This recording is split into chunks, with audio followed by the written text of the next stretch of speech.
नमस्कार, मी संतोष सानप. मी आता जालन्यावरून निघालोय, पनवेलला चाललोय.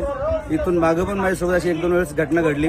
आजची ताजी घटना आहे बघा, लाईव्ह घटना आहे. हे किडे बघा, हे समृद्धी हवे. 1 तास झाले पोलिसवाल्यांना फोन करतोय. समोरच्या गाडीचे 4 टायर पंक्चर झाले. पोलीसची मदत अजिबात होत नाही या रोडवरती. इथून मागं पण 2 वेळा, आता पण फॅमिली सोबत आहे. हे बघा, पूर्ण रस्ता जाम झाला. हे बघा, पोलीस इथे उभे.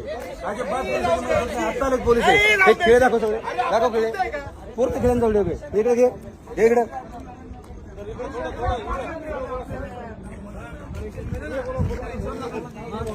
भाऊ, इथून मागून माझ्यासोबत अशा घटना 2 वेळा झाल्यात. तेव्हा पण मी पोलिसांना फोन केला, अजिबात पोलिसांची मदत होत नाही. मी आता जालन्यावरून निघाले, मला पनवेलला जायचंय. हा बघा रस्त्यामध्ये हजारो खेळ ठोके, हजारो एवढे खेळ ठोकासवर चालले काय. अर्धा रस्ता बंद करून जर चोर खेळ ठोकतात, पोलीस करतात काय? रोडवाले कॉन्ट्रॅक्ट करतोय काय? काय सुविधा आहे रोडला? कशाला हा रोड बनलाय?